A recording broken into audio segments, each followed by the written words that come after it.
Fast Timers, welcome back to my channel. Nandito tayo ngayon sa loob ng Cagsawa. So kung makikita nyo yung bell na nasa likod ko and yung mismong volcano, kaya lang natakpan siya ng cloud, kaya hindi natin siya makikita for now. Ang daming tao dito, papakita ko. Kahit weekdays ngayon, pero maraming mga tourists na naandito.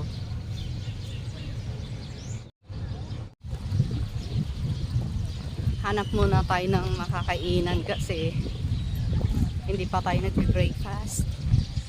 May lumapit na agad sa atin, so dito na tayo kasi nakakagutom na talaga.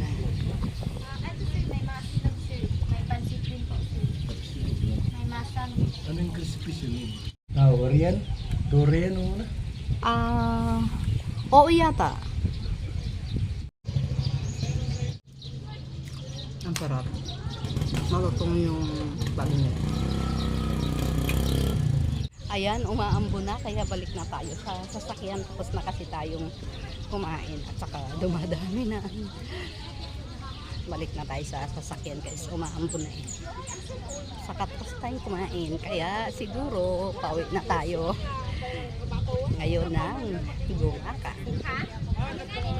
Dumadami na ang tao.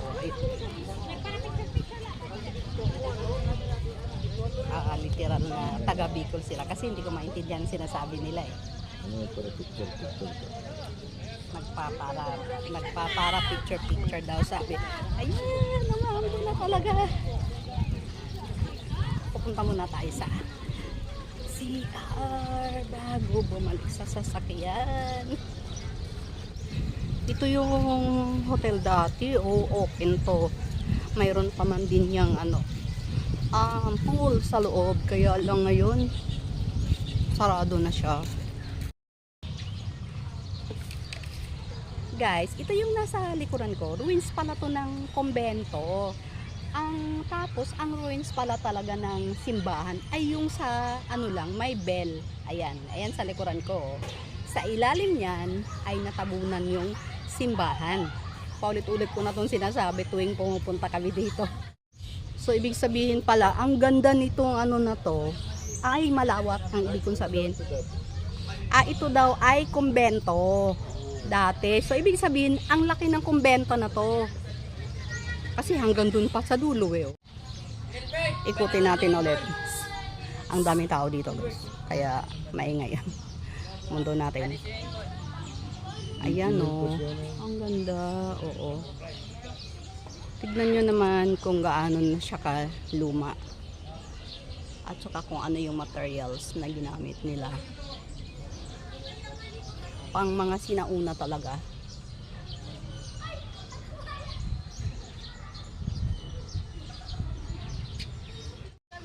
Welcome to my vlog! Taga Nabua po kami. Malapit lang yun, di ba? Opo. Sa Sinchud po. Malimit kayo dito pumupunta?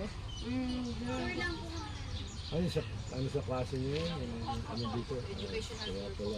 Kumakain po kami. Ayan, kumakain parang siya. Lunch break. Wow, sarap ng ulam. Thank you po. Chicken.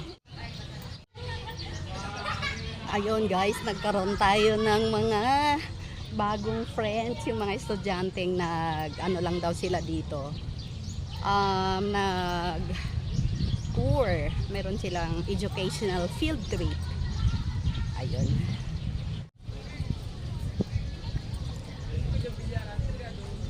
Binibideo kita.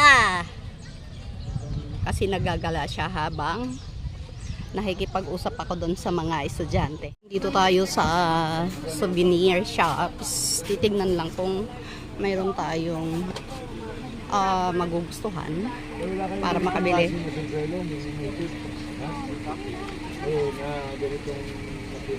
Bili tayo dito ng ating mga Philly stuffs. Hindi na yan yung tatlo na lang. Oo. Yung mga pasalubong na napamili natin. So dadalhin natin yan sa Binyan kapag nakauwi tayo. Okay guys, so yun ang gala natin dito sa Bicol. So uulitin ko lang, pang-anim na beses na naming pinuntahan tong lugar na to. Itong Bicol na to, ang dami na nating na-vlog dito. Ganun pa man, tuwing nasa Bicol tayo, binabalikan natin tong ruins, Cagsawa Ruins. Okay, so that's all for today. I hope you enjoyed watching the vlog, but please don't forget to subscribe my channel, Pastime etc. and hit that bell for you to be notified with the next upload. Buyers! Have a good one! Okay, so tara. Pauwi na talaga tayo. Sasakay na tayo ng sasakyan pauwi ng bahay.